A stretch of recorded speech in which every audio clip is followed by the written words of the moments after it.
A reading from Mark chapter 9, verses 2 through 9. 6 days later, Jesus took with him Peter and James and John, and led them up a high mountain apart by themselves.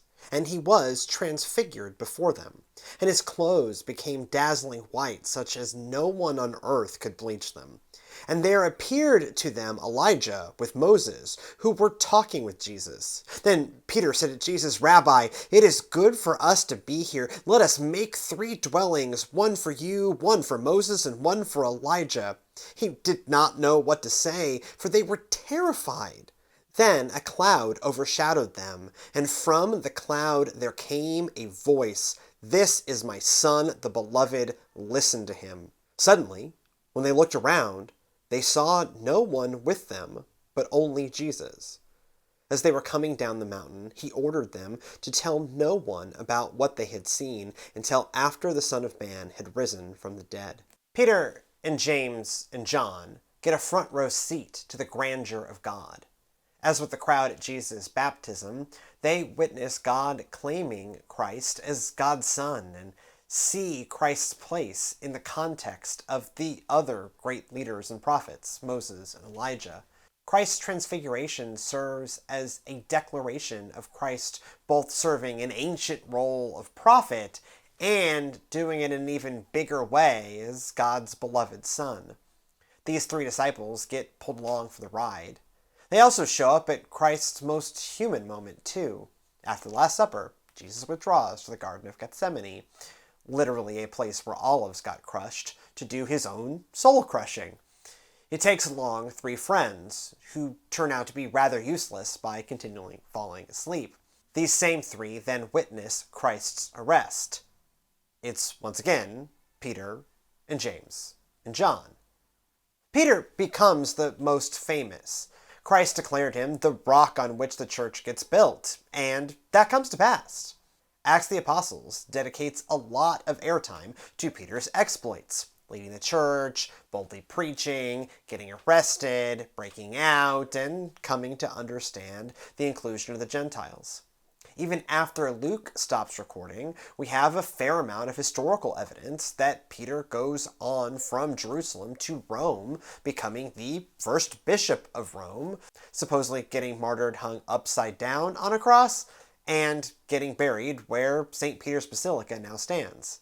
Excavations of the catacombs under the modern St. Peter's Basilica found ancient graffiti stating, "Peter is here." We don't know verifiably which tomb, but the Galilean fisherman became a bold leader of a movement that continues unbroken to this day. Catholic, Orthodox, and Episcopalian ordinations can all trace themselves back in a continuous lineage to Peter the Rock. James gets more easily forgotten, but the fault lies with Herod Agrippa, not the disciple. Luke writes much fewer words dedicated to James, but the one post-ascension scene that we do get packs a punch.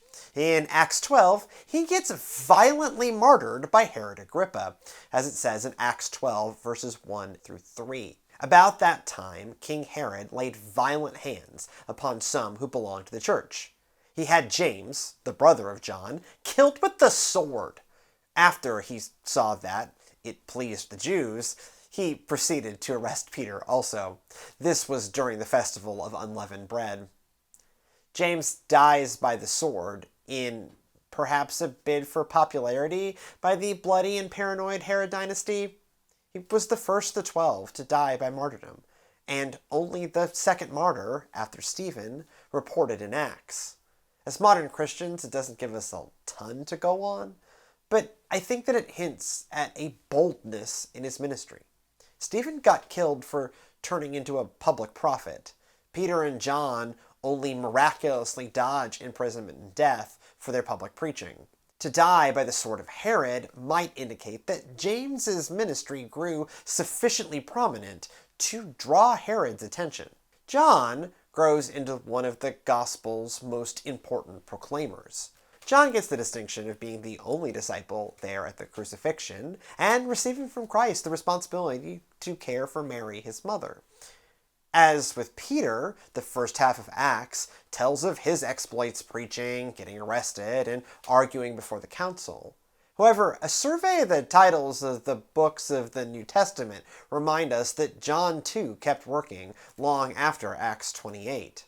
5 books: Gospel of John, 1 John, 2 John, 3 John, and Revelation all bear his attribution. Scholars debate the particulars on this. Did John write every word, or did he train a school of theologians to write with one theological and literary voice?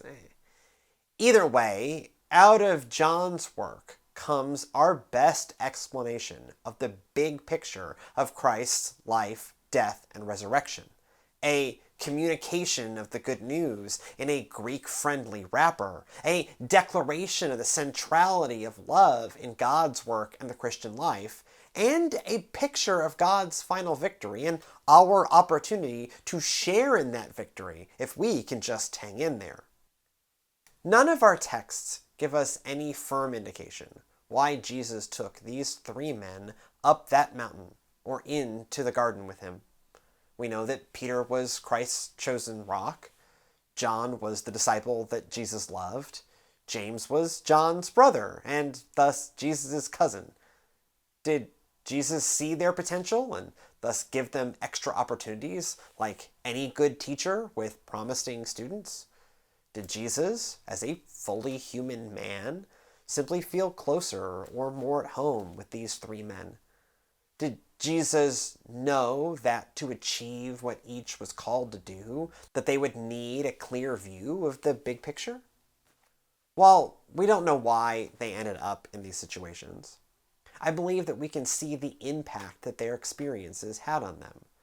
Peter and James and John ended up dedicating their lives to push forward the gospel. And these 3 specifically had an outsized impact on the church's future. The totality of what they experienced propelled them into a ministry that dominated their remaining existences. They had a testimony that they felt compelled to share.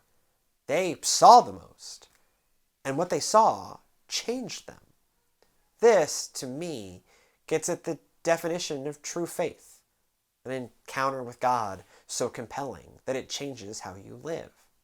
Peter and James and John had one of the clearest encounters with God of anyone in the New Testament, and we can trace the impact of that across the rest of their lives.